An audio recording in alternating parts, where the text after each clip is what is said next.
I was sitting behind a marble pillar at my sister's wedding. Not near it, not beside it, behind it, completely hidden from view. While 300 guests celebrated in a ballroom designed for beauty and visibility, I was tucked into a corner where no one could see me, where I wouldn't ruin the aesthetic of my sister's perfect day. My name is Jordan Hayes.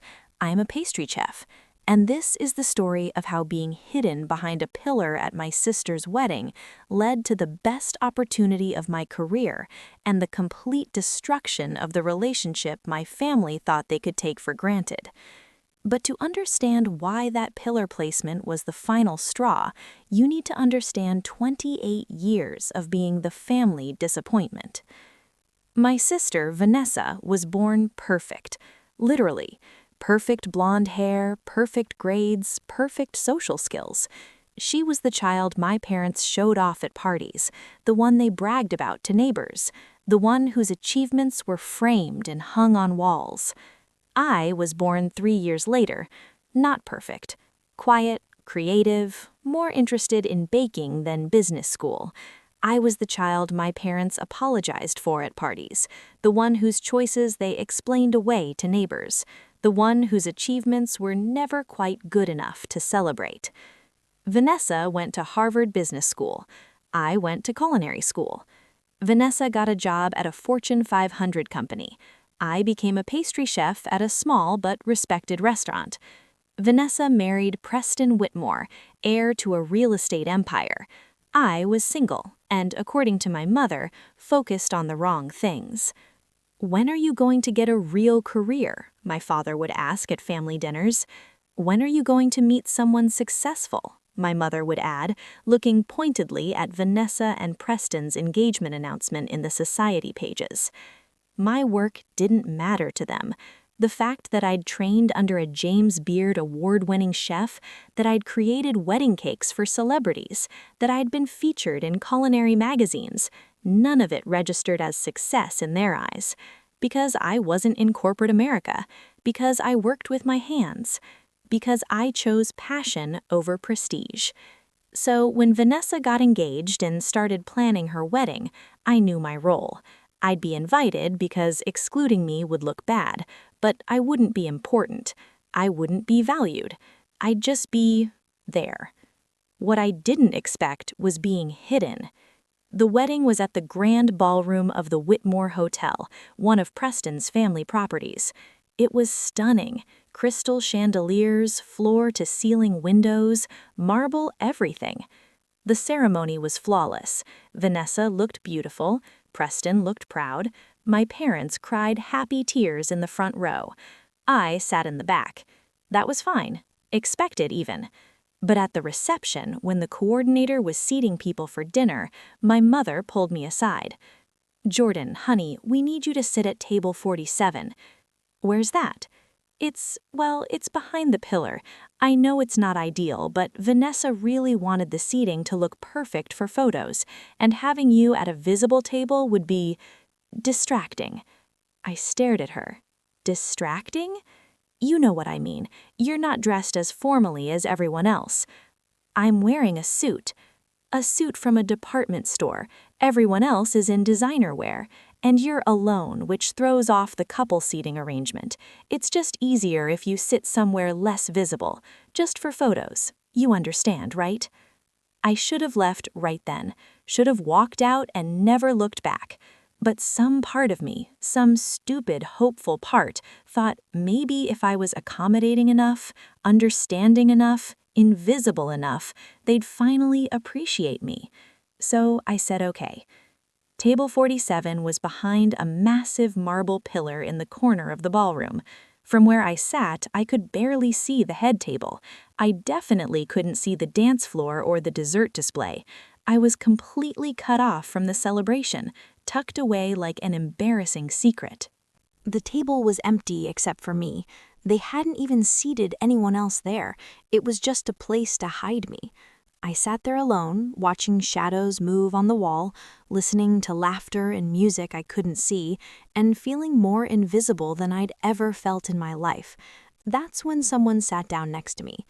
"This is a terrible table," a voice said. I turned. A woman, maybe 50, in an elegant black dress. She had short silver hair and the kind of confident posture that said she was used to being listened to. "I know," I said. "That's why I'm here." "Why would anyone seat you here? You can't see anything." "That's the point. I'm not supposed to be seen." She looked at me sharply. "And why not?" "Because I'm the family disappointment, the sister who didn't go to Harvard, who isn't marrying into money, who works with her hands instead of spreadsheets. My sister wanted the seating to look perfect for photos, and I don't fit the aesthetic." The woman's expression hardened. "What's your name?" "Jordan Hayes." "And what do you do, Jordan Hayes?" "I'm a pastry chef." Her eyebrows rose. "Really? Where?" "Rosewood Restaurant in Portland. I trained under Chef Michel Laurent." The woman's entire demeanor changed. "Michel Laurent? The Michel Laurent?" "Yes, do you know her?" "She's one of my closest friends. I'm Catherine Price." She extended her hand. I shook it, confused. The name sounded familiar, but I couldn't place it. "You don't recognize me, do you?" she said with a slight smile. "Should I?" "I'm the wedding planner. This is my event, and I'm also one of the most prominent event planners in the country. I've planned weddings for senators, celebrities, CEOs.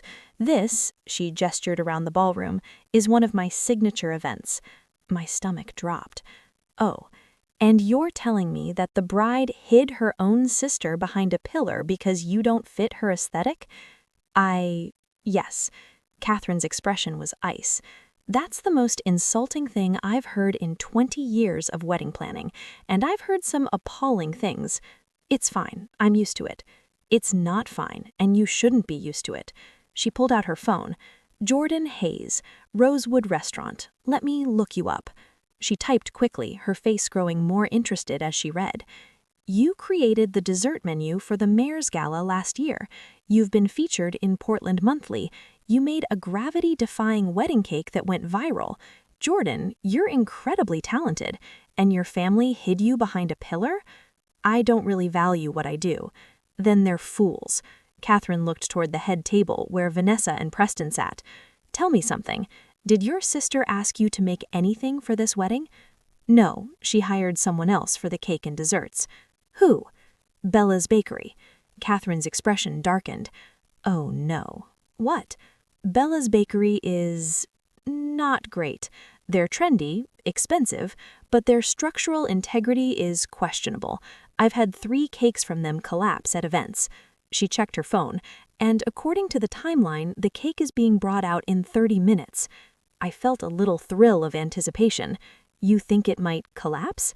"If I have access to a kitchen and basic ingredients, yes. The hotel has a full kitchen, and as the wedding planner, I have complete access." She leaned closer. "Here's what I'm thinking. If that cake collapses, and I suspect it will, I'm going to need an emergency replacement. I could call one of my backup vendors, but they're all an hour away. Or," she smiled, "I could use the incredibly talented pastry chef who just happens to be at this event, the one who was hidden behind a pillar because she doesn't fit the aesthetic." I understood what she was offering: a chance to save Vanessa's wedding, a chance to be visible, a chance to prove my worth, or a chance to let it fail. "Why would you help me?" "Because I don't tolerate cruelty at my events. Because your family's treatment of you is appalling. And because," she smiled, "I believe in poetic justice. If that cake fails and you save it, your family will have to acknowledge your value. They'll have to admit they were wrong, and Vanessa will have to accept that the sister she hid behind a pillar was the only reason her reception didn't become a disaster." "What if the cake doesn't collapse?" "Then we have a nice conversation and I give you my card, because I'm always looking for talented pastry chefs for my events." "But Jordan," her eyes gleamed, "that cake is going to collapse. I've seen Bella's work before, and the humidity in this ballroom, combined with that top-heavy design, it's not a question of if, it's a question of when." We waited. Catherine left to check on other aspects of the event, but she came back to table 47 every 10 minutes, updating me. "The cake is being positioned now. It's starting to lean slightly. The third tier is definitely unstable." Then, 45 minutes into the reception, there was a gasp from the crowd, then silence, then chaos. Catherine appeared at my table. It collapsed, completely, all 5 tiers. There's frosting and fondant everywhere. The photographer got pictures of the disaster. Vanessa is crying, your mother is panicking, and I just told them I might have a solution. My heart pounded. What did you say? I said I might know someone who can create an emergency dessert display, something simpler than the original cake, but elegant enough to save the reception. I didn't tell them it was you. I just said I'd check if my contact was available. She looked at me seriously. This is your choice, Jordan. You can walk away right now. Let them deal with the consequences of their choices. Let Vanessa's perfect wedding be remembered for the cake disaster. Or you can save it. You can show them what they've been dismissing for 28 years. You can make them see you. I thought about it, about leaving, about letting Vanessa's perfect day stay ruined, about the satisfaction of watching my family panic. But then I thought about something else, about proving myself not for them, but for me, about showing them exactly what they'd been taking for granted, about making sure they could never dismiss my work again. I'll do it, I said, but on one condition. When I'm done, when the dessert is served and everyone sees it, you tell them who made it. You make sure they know it was me, the sister they hid behind a pillar, the disappointment, the one who doesn't have a real career. Catherine smiled. Oh, I'll do better than that. I'll make sure everyone knows, and I'll make sure it's the highlight of the evening. We went to the kitchen. I had 50 minutes before dessert service was supposed to begin. Not enough time for a full wedding cake, but enough time for something spectacular. I made individual desserts, miniature pavlovas with fresh berries and edible flowers, chocolate lava cakes with gold leaf, lemon tarts with torched meringue. Everything I made was restaurant quality, elegant, and designed to photograph beautifully. Catherine watched me work. This is incredible. Where did you learn to move this fast? Restaurant kitchens. When you're doing desserts for 100 covers a night, you learn efficiency. Have you ever thought about doing events full-time? Wedding desserts? Sometimes, but I love restaurant work. What if you could do both? What if you had a clientele that valued your talent and paid you what you're worth? I looked at her while piping cream. What are you suggesting? I plan 50 high-end weddings a year, 50 weddings where the couples have unlimited budgets and want the best. I've been looking for a signature pastry chef, someone talented enough to create showcases, someone reliable enough to handle last-minute disasters, someone who understands that weddings are more than just food, they're about moments. You're offering me a job? I'm offering you a partnership. You create exclusive desserts for my events. I give you access to the wealthiest clients in the country. We split the profits. You build your own brand while still keeping your restaurant job if you want. Why me? You don't even know me. I know Michelle Laurent trained you. I know you created viral desserts. I know you're working at Table 47's level right now, under pressure without breaking a sweat. And I know anyone whose family treats them this badly and still shows up to help has character I can trust. I need to think about it. Fair, but think fast, because she checked her watch, 12 minutes, I'm announcing dessert service, and I'm making sure everyone knows who saved this wedding. I plated the last dessert, 150 individual servings, each one perfect, each one better than anything Bella's Bakery could have created. Catherine surveyed them with satisfaction. This is going to be the talk of the wedding. Ready? Ready. We wheeled the desserts out on elegant carts. The ballroom went quiet. Vanessa was still crying at the head table, mascara ruined. My mother looked devastated. Preston was on his phone, probably calling lawyers to sue the bakery. Catherine took a microphone. Ladies and gentlemen, we've had a small setback with the original dessert, but I'm pleased to announce that we have an alternative that I think you'll find exceptional. These desserts were created in the last hour by one of the most talented pastry chefs in Portland. She paused dramatically. Jordan Hayes, would you please come out here? The room erupted in whispers. I walked out from behind the serving area. Vanessa's face went white. My mother's mouth fell open. My father looked confused. "Many of you don't know Jordan," Catherine continued. "She's the bride's sister. Earlier this evening, she was seated at table 47. She pointed to the pillar. Behind that pillar, hidden from view, because the bride felt she didn't fit the aesthetic of this beautiful event."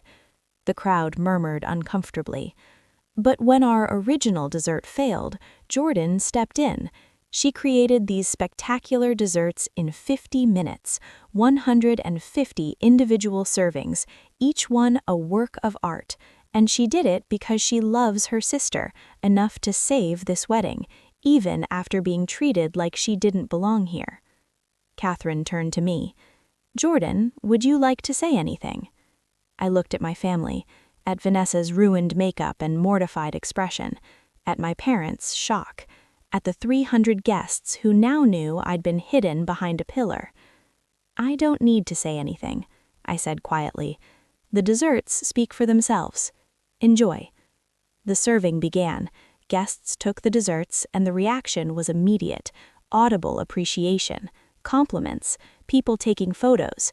Within minutes, #HazeDesserts was trending on social media from the wedding hashtag. Guests were posting pictures of the miniature pavlovas and chocolate lava cakes, calling them the best wedding desserts ever, and better than the original cake would have been. Vanessa approached me as I stood by the kitchen entrance. Her perfect makeup was streaked, her perfect dress wrinkled from stress. "Vanessa, thank you. You saved my wedding." "You're welcome." "I'm sorry, about the pillar, about making you sit there. It was wrong." "Yes, it was. Can we talk about this later, after the wedding?" "There's nothing to talk about, Vanessa. You made your choice. You hid me because I'm embarrassing, because I don't fit your perfect image, because my career isn't impressive enough for your Harvard friends and society wedding."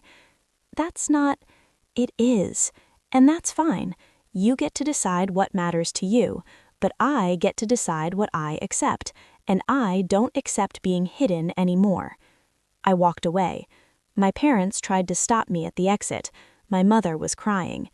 "Jordan, please don't leave like this. Vanessa didn't mean—" "Yes, she did. And you agreed with her. You've agreed with her my whole life. I'm the disappointment, the one with the wrong career, the one who doesn't fit at your perfect events." "That's not true," my father said, but his voice was weak. "It is true, and I'm done pretending it doesn't hurt. I'm done making myself smaller so you can feel better about your choices. I'm done accepting table 47 treatment from people who are supposed to love me." "Where will you go?" my mother asked.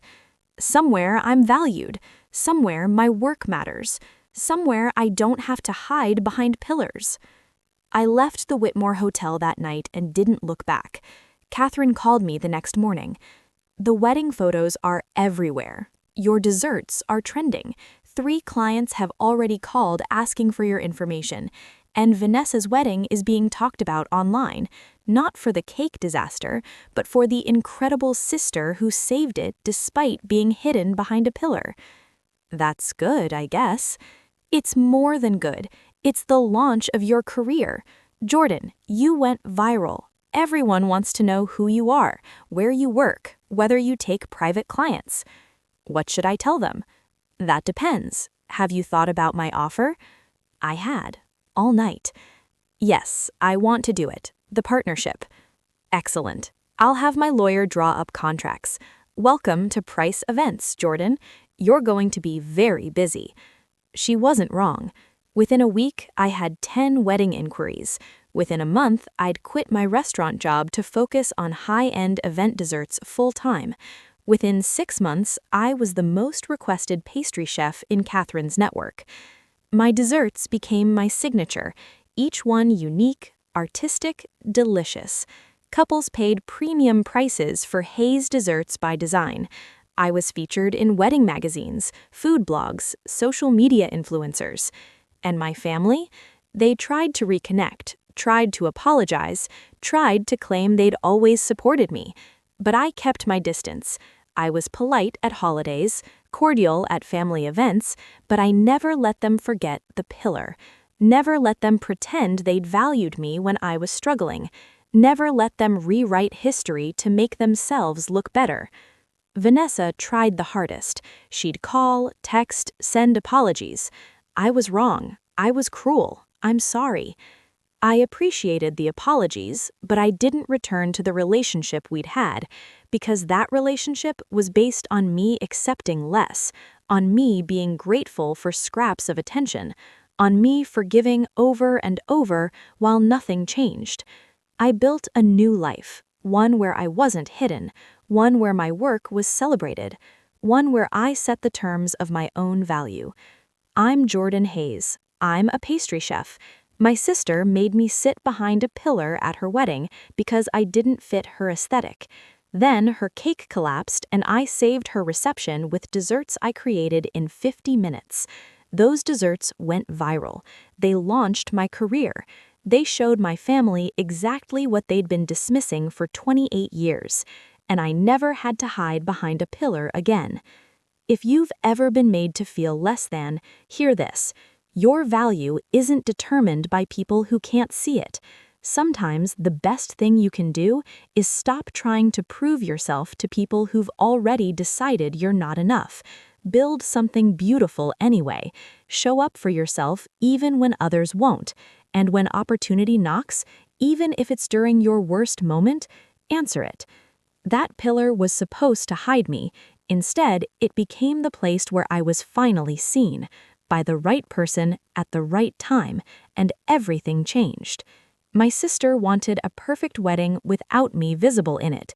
She got a wedding that's remembered not for her, but for the sister she tried to hide, the sister whose desserts saved the day, the sister who turned humiliation into opportunity.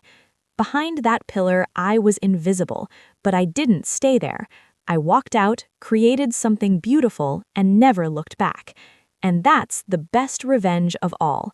Success so visible they can't ignore it. Talent so undeniable they can't dismiss it. A life so fulfilling you don't need their validation anymore. The pillar was supposed to be my ending. Instead, it was my beginning.